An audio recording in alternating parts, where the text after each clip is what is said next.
దేశవ్యాప్తంగా పార్లమెంట్ ఎన్నికల వేడి, ఎండలు ఎంత వేడిగా ఉంటాయో అంత వేడిగా రాజకీయాలు శరవేగంగా వేడుకుతున్నాయి. ప్రధానంగా ఈ మధ్యకాలంలో బీజేపీ, ఎన్డీఏ, అందులో నరేంద్ర మోడీ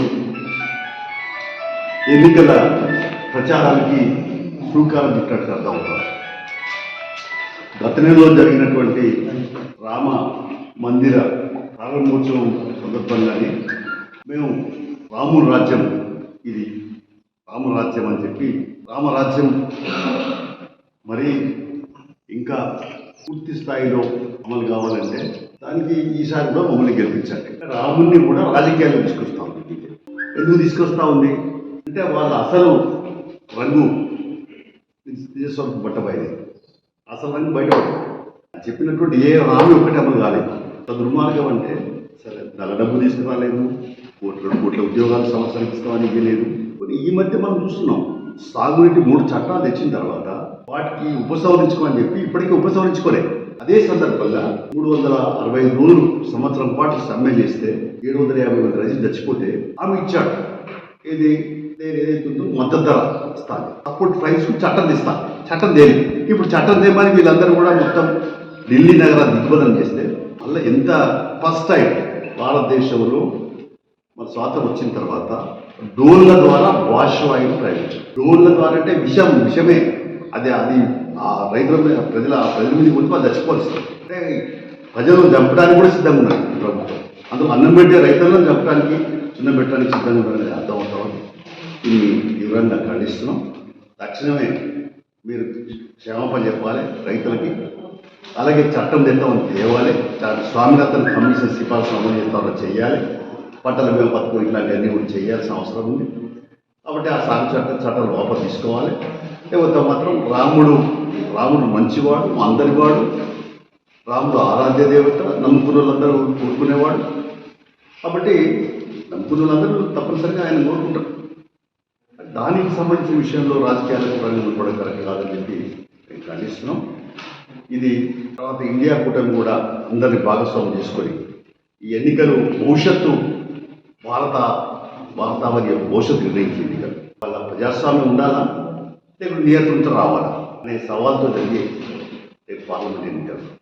వాటి నియంత్రణతో పోవాలంటే ఉండద్దంటే, ప్రజాస్వామ్యం కావాలంటే బీజేపీ ఇచ్చారు. అందుకని బీజేపీ కట్టావో దేశంలో బచావో అనే విధానంలో పోతాం. ఈ మధ్య మాకు చాలా వార్తలు వస్తున్నాయి ఏంటంటే బండి సంజయ్ చేస్తున్న యాత్ర సందర్భంగా సరే రామునికి సంబంధించిన విషయంలో సుప్రీంకోర్టు కూడా చాలా క్లియర్గా తీర్పు ఇవ్వలేకపోయింది. ఎందుకంటే రాముడు అక్కడనే పుట్టిండనే ఆధారాలు శాస్త్రీయంగా చెప్పడం, ద్వాపరయుగంలో జరిగినటువంటి విషయాలు తప్ప ప్రత్యక్షంగా సాక్ష్యం ఉండవు.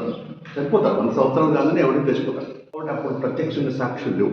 అయినా అక్కడే ఉంది కాబట్టి సుప్రీంకోర్టు కూడా ఆ రకంగా తీర్పిచ్చి, రాముడు ఎక్కడ పుట్టినాడు, గదే స్థలమా, ఇంకా ఎక్కడ పుట్టిండు, లేకుంటే వేరే ఎక్కడ పుట్టినా చరిత్రలో రకరకాలు చెప్తా ఉంటారు, ఒక రకంగా చెప్తా ఉంటారు. అని ఇవాళ ఇక్కడ బండి సంజయ్ ఒక ఎంపీగా ఉండి బీజేపీ జాతీయ ప్రధాన కార్యదర్శిగా ఉండి పొన్నం ప్రభాకర్ వాళ్ళ తల్లికే పుట్టిన గ్యారెంటీ అనే పదాన్ని వాడాలని సిపిఐ తీవ్రంగా ఖండిస్తున్నది.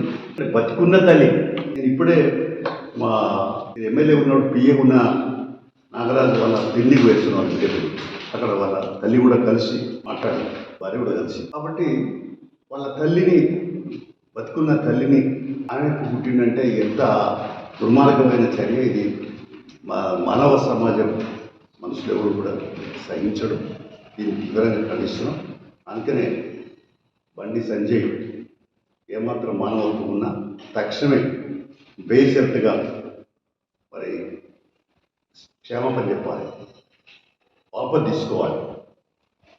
అప్పుడు అర్థం ఉంటుంది. కానీ వాళ్ళ మీరు రాజకీయాల్లో కూడా బూత్ పదాలు వాడడం, ఎందుకంటే బూత్ పురాణాలు గుర్తుదిట్టుకోవడం అనేది ఇది ఏమైనా చర్యగా ప్రజలు గుర్తిస్తారు. వాటి ఎప్పటికీ మేము ఏదో మొరటు పదాలు వాడతాము, మా ఇష్టం ఉన్న భాష వాడతాము. మా ఇష్టం అంటే మీ ఇష్టం అనేది రాజకీయ నాయకులు ఉన్నప్పుడు ప్రజలు గమనిస్తారు. ఎక్కడ వాత పెట్టాలి అక్కడ వాత పెడతారు. అందువల్ల తక్షణమే ఉపసంహరించుకోవాలి.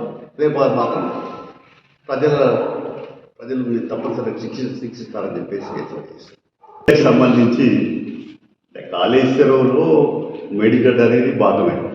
Medigadda reservoir, Annaram reservoir, Suddila reservoir, ఇవన్నీ మేము చూసేసాం. మా సిపిఐ చూసేసి చెప్పేందంటే మేడిగడ్డను చూసి ఉన్నది టీఆర్ఎస్. మరి కేటీఆర్ చూడకపోవచ్చు కానీ కేసీఆర్ ఎన్నోసార్లు చూసేసాడు. రోజు దీనిలో ఏమంటారు కంప్యూటర్లో కూడా చూసి